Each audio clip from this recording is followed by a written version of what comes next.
which is the title of a recent book I wrote. And it's basically about a reliability engineering framework for security. The reason behind the title is I'm going to make the argument in the talk that the most secure environment is actually a environment that's relatively silent. And in order to do that, let's take a look at a little bit of history first. So this is a process that started back in 2015. This is when I started to take a look at security from an empirical mindset. I wanted to actually sit down and measure what worked about security and what didn't work. And one of the ways I did that was by developing, at the time, a Perl script that leveraged the ICAR test string to simulate malware propagation on my network. Now, keep in mind, this was back in 2015. No one was doing these types of live fire simulation tests. And what I did is I figured out and mapped out all the pathways that malware could spread through my organization. And I used that to develop a highly segmented network that became a model for being one of the first zero trust networks in healthcare in the world. And a little historical context, this is a picture of me on stage in 2016 at OWASP New York City talking about the methodology that I developed. It was a precursor to modern day breach and attack simulation, as well as modern day attack path management. Because I basically used a simulated malware to measure the attack paths within the organization. And what this talk really is this is the 11-year evolution of this idea, starting with that principle of measuring control efficacy, measuring how attacks can propagate through an organization, and refining that methodology into a formalized engineering framework over the last 11 years. Okay, for anyone interested, I put a link to a timeline that covers this history on this slide. Now, one of the things is a funnel like this is not too uncommon today. I'm sure most of you have seen a CISO present a funnel like this to the board, where it shows a ingestion rate of a high number of alerts and a high number of logs. Those logs generate a high number of alerts. The staff goes and triages the large number of those alerts to bring the account down, and you wade through all those alerts to look at a much smaller number of incidents. Now, most people show this as a sign of success. They look at it, wow, look at all my team is doing. Look at all these alerts we're processing. I'm going to make the argument today that this is not a sign of success. These alert funnels are actually a testament to bad architecture. I believe that high alert volume is not a sign of maturity. It's just evidence that too many attack paths still exist within the environment. When you have this many alerts, SOC burnout becomes a mathematical inevitability. When you're alerting constantly, you have alerts going off all the time. Finding that one true positive critical becomes finding a needle in a haystack. It's not a good way to identify things, and eventually you're bound to miss one critical alert, which results in an incident. It's not a good situation to be in. And what we're doing in this kind of case is we're approaching security not by preventing things from happening, but we're trying to solve security problems through detection and triage as soon as something happens. It's a very reactive stance to security. And I think we need to switch to a much more proactive focus in how we secure things. A alert funnel like this does not represent security. It just represents a lot of activity and a lot of architectural debt within an organization. Now, if we begin to look at things from a reliability engineering standpoint instead, we notice that reliability engineering takes a very different approach to how it approaches things. Now, if we're talking about an airplane, your nuclear reactor, any kind of safety critical system, how these engineering disciplines operate is they, A, identify failure modes, B, they eliminate those failure modes, C, they constrain failure modes that they cannot fully eliminate, and only monitor what cannot be eliminated as a last resort. But in cybersecurity, we kind of invert this order. We skip straight to monitoring. We're concerned with monitoring stuff, detection. We're concerned with scoring things. We're building executive dashboards around things, but we don't spend anywhere near enough time talking about elimination and constraint. And any other engineering discipline, detection is not a primary safety mechanism. It's evidence that a primary safety mechanism has already failed. And I argue this holds true for security. Going back to my comments about that funnel, every one of those alerts means an architectural constraint was violated. The safety mechanisms has already failed. That's why an alert is allowed to trigger within the environment. And that's something that we need to change if we want to make our organizations more secure over time. To kind of put this in terms of an analogy that's a little more easy to understand, is given that security today is very, very concerned with detection and response, we're kind of like the fire department is to any kind of building structure. When an alarm goes off, just like the fire department, we go, we respond to the call, we try to put the fire out in time, hopefully before the building burns to the ground. What I'm arguing for is that we need to stop spending so much time trying to become a better and better fire department. Not because the fire department's bad in any way, but because it's much more productive to spend time building a building that's not flammable in the first place. Rather than constantly waiting for the building to detect fire and putting up more smoke alarms, which are like security tools, I'm arguing that we should focus on architecture instead. Make a building out of stone, get rid of all the things that can cause the building to catch fire in the first place. That's where we need to shift our focus to over time. And we do that by eliminating attack paths. If we go back to our reliability engineering analogy, the argument that I make throughout this whole talk is that attack paths are failure modes. They're the cybersecurity equivalent. So one of the things we need to do is we need to begin to first eliminate and then constrain the attack paths within our environment. And we can do this through a variety of controls, things like least privilege, segmentation, stronger authentication. And the more and more we apply these types of rules to our environment, the fewer fires we get over time, the fewer alerts we get. And this has a very interesting proactive pivot to it, in that the more and more of these architectural constraints we begin to put in, the less alerts you get, the less SOC fatigue you get, the lower costs you get because you need to ingest less logs. And you begin to put a lot of the time that you reclaim formally responding to those alerts into engineering, and it kind of snowballs into allowing your organization to become much more secure over time. Now, in order to do this, one of the things I'm a proponent of is applying controls in a hierarchy of efficacy. And if you notice, this matches the same type of approach a reliability engineering framework takes. At the base of the pyramid is our primary control plane. These should be architectural controls that outright eliminate things that cause risk to the environment. These are things like legacy protocols that are no longer in use, things that we can completely delete from the environment because no one has a legitimate use for them anymore. Things like turning off SMB version 1, things like eliminating unnecessary egress, taking away local admin privileges from the average user workstation. These are functionalities that we can fully strip out of the environment because no one needs them. Level 2 is constraint. These are things that we cannot get rid of entirely, but we can put constraints around to prevent the failure mode from manifesting in a lot of ways. Take, for example, things like Microsoft Office. Microsoft Office normally has no legitimate reason to spawn a command prompt or spawn PowerShell. So we can't eliminate Microsoft Office from the environment. That would obviously break a business process, but we can put architectural constraints around it by preventing that Office application from launching those potentially malicious child processes. So, step 1, eliminate what we can. Step 2, constrain what we can't eliminate. And in this hierarchy, detection response, which is where we put almost all our focus today in security, it still plays a critical role, but it's much less reduced in capacity. We only monitor the things that we cannot eliminate and cannot constrain. And this is part of why you get much less alerts and a more easy to manage SOC, because once you eliminate, let's say, WScript from the environment, there's never going to be an alert for WScript again, unless there's an architectural failure that re-enables it. And you eliminate whole classes of alerts that way. You make the environment much quieter, and everything becomes much more productive within the organization. So it's basically flipping the script. Today, we take the opposite approach. We put all our time into detection response and a lot less into architecture. I'm arguing we need to start doing the reverse. And more time needs to go into architecture with less and less focus on detection and response. And one of the reasons for this is I think we've all kind of, as industry, make a hidden assumption. Today, we treat vulnerabilities as if they're risk. And you can see a lot of the fear with this with Claude Mythos and a lot of the frontier adversarial AI models coming out. Everybody's worried about all the huge vulnerability counts coming out.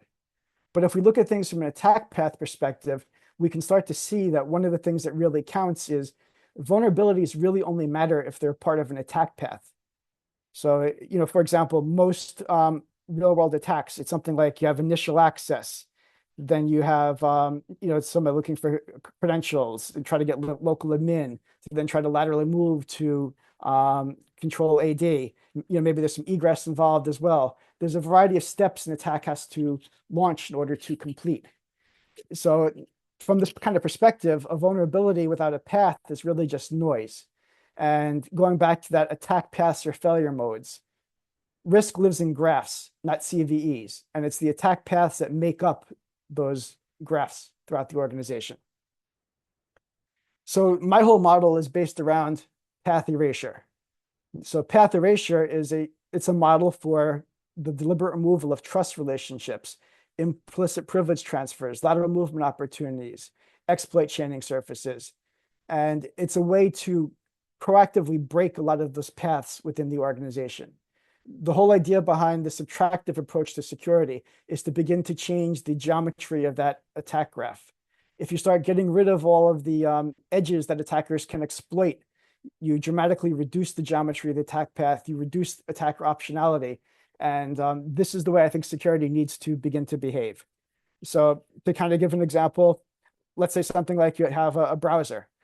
Your typical browser, like a Chrome or Edge, they have 0 days and patches available for them all the time.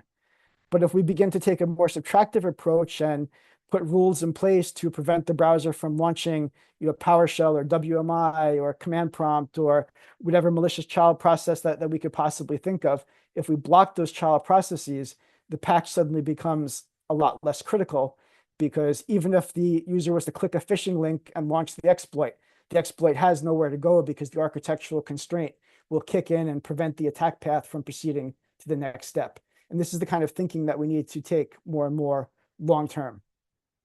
We need to figure out ways that we can break these paths to make the growing number of vulnerabilities that all these frontier AI models are producing much less impactful. We want to mitigate things proactively and before a vulnerability comes into the equation. Another little deeper example of this. So, a lot of organizations, code execution equals lateral movement. Once the attacker gets that click or gets the user to open the Office document with the phishing thing, they get code execution on the user's desktop. They use the execution to pivot to higher administrative privileges, use that to invoke lateral movement, and suddenly that one malicious click turns into a compromised network or network segment within an organization. If we take the more subtractive security approach and look at path erasure, there's a lot of different ways in which we can begin to break up an attack path like that. So for example, we could prevent user-facing apps like we just discussed in the browser or Office from ever launching those child processes. We could enforce child process allow lists. We can enforce network policies that control what different processes can do. We can remove implicit trust between execution contexts and network movements.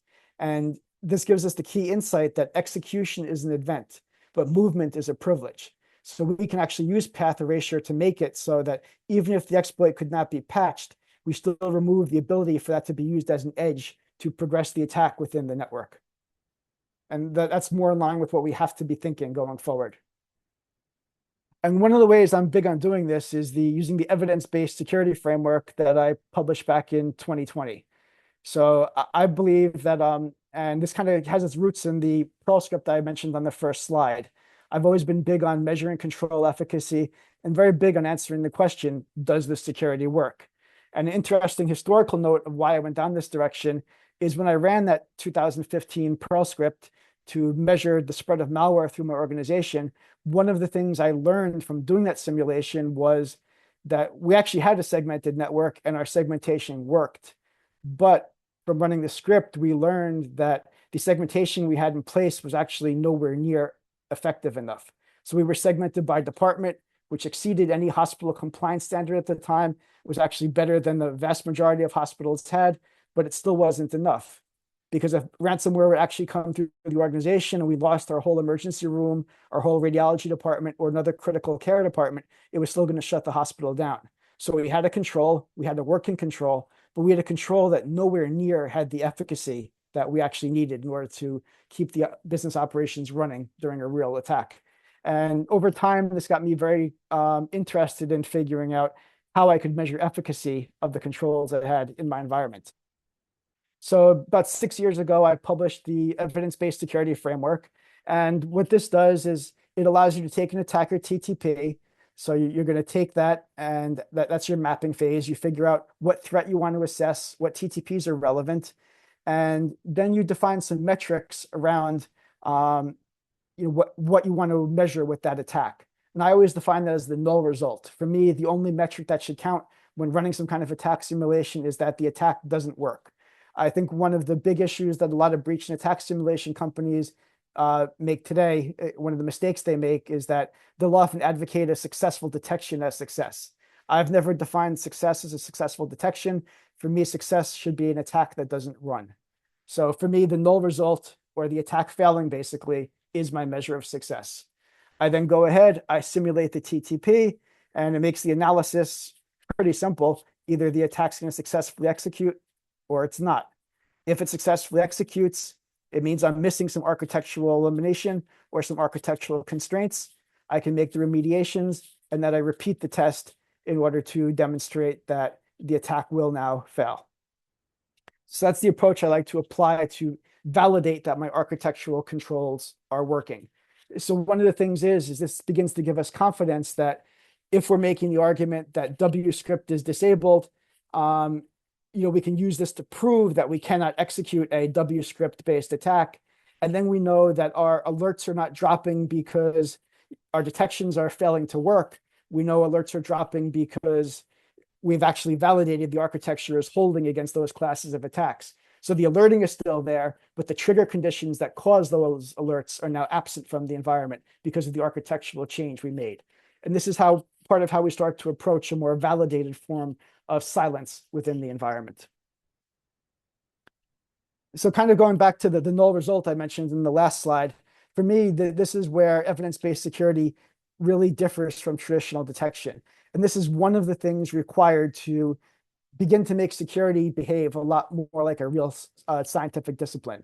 In real scientific disciplines, the null result is one of the results always looked for as part of an experiment. It's what makes a measurement falsifiable, which is a key thing within a hard scientific discipline. And I think security needs to go more and more in that direction. So as part of my framework, we don't ask whether the alert fired. We're asking whether the attack step could still happen. And if the architectural constraints are working, the answer should be no.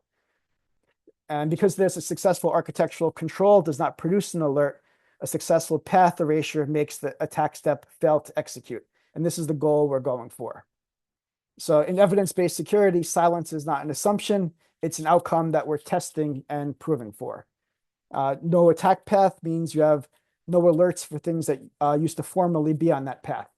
And that's how you get your environment to be quieter and quieter over time. Now, in order to do this, one of the key things is you kind of have to know what you can subtract. So obviously, you can't turn off everything in an environment because there are things that business legitimately needs in order to operate. And this is where taking an analytics-based approach comes in handy. So I'm going to make the argument in my talk that the important question is not what we focus on today. Today, we're very concerned with what the attacker's doing. We keep trying to figure out all kinds of ways to identify new malicious behavior. And it's kind of an unwinnable problem. Because if you think about it, there's unlimited things an attacker could potentially do. It's kind of an unsolvable, open-ended problem space. It's infinite. But whatever the business actually needs to do is a finite problem space. No matter how complex your business is, there's only a limited number of actions that business actually needs to handle.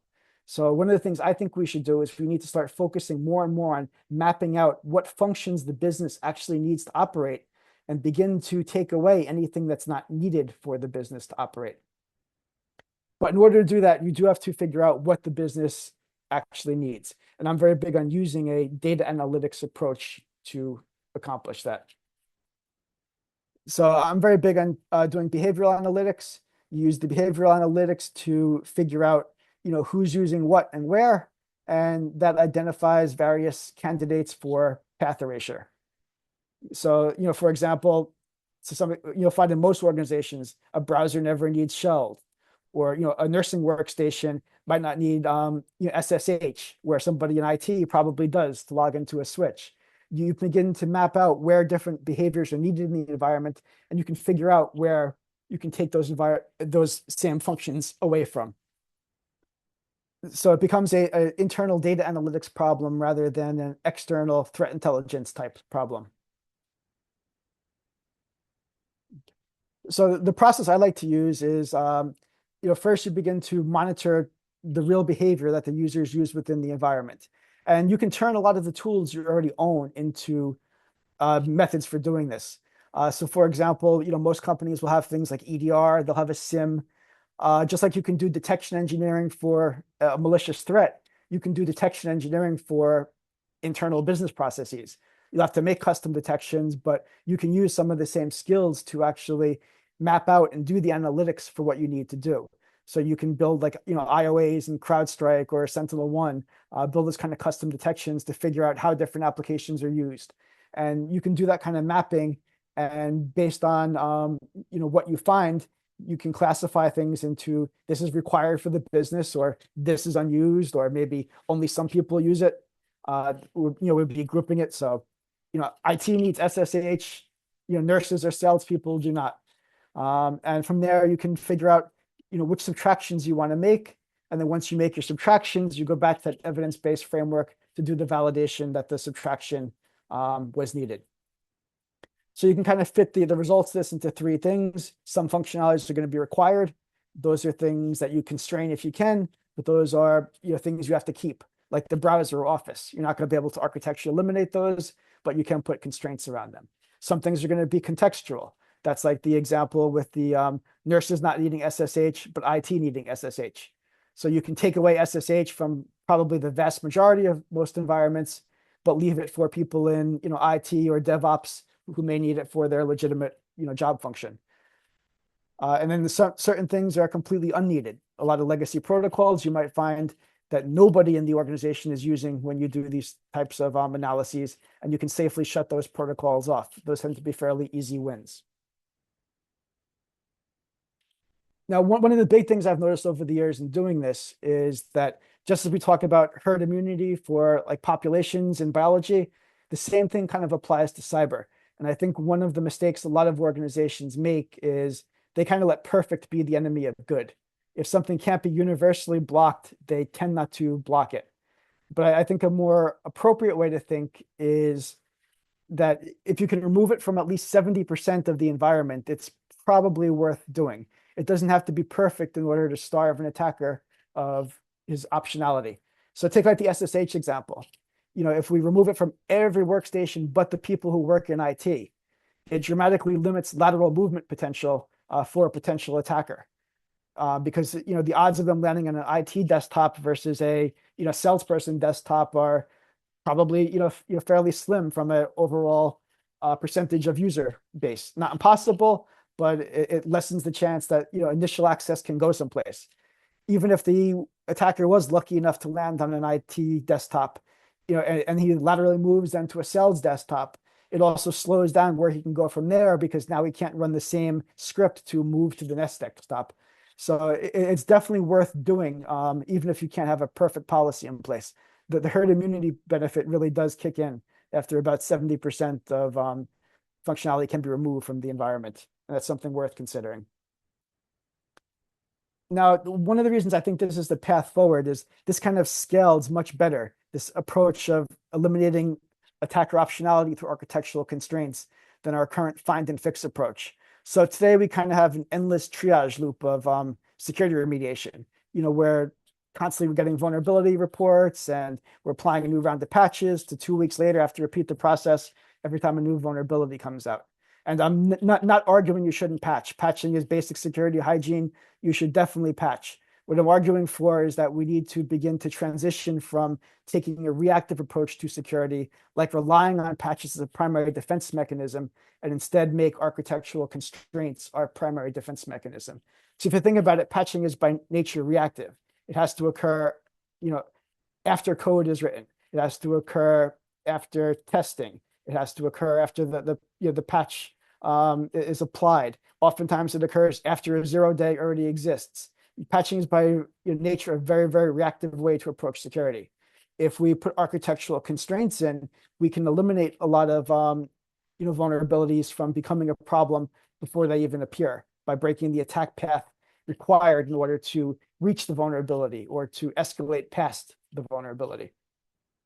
So I think this is important because one architectural change can remove thousands of exploit possibilities, as opposed to one patch which patches one device. Control efficacy improves even as defect count increases. Part of the history of this is when I developed that first zero trust implementation and started pushing for ways of measuring this, I did so largely because I worked in the healthcare system. And one of the issues in healthcare is medical devices are almost impossible to patch if they're legacy. So I needed an architectural approach to keep an environment secure where a good chunk of the environment could never be patched.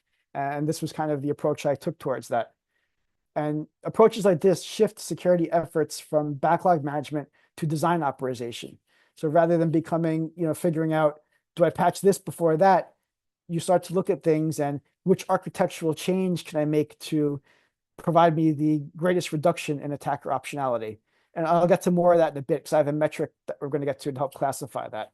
So path erasure works in the world of infinite vulnerabilities because defects can grow faster than we can fix them, but we can collapse paths faster than new defects can appear.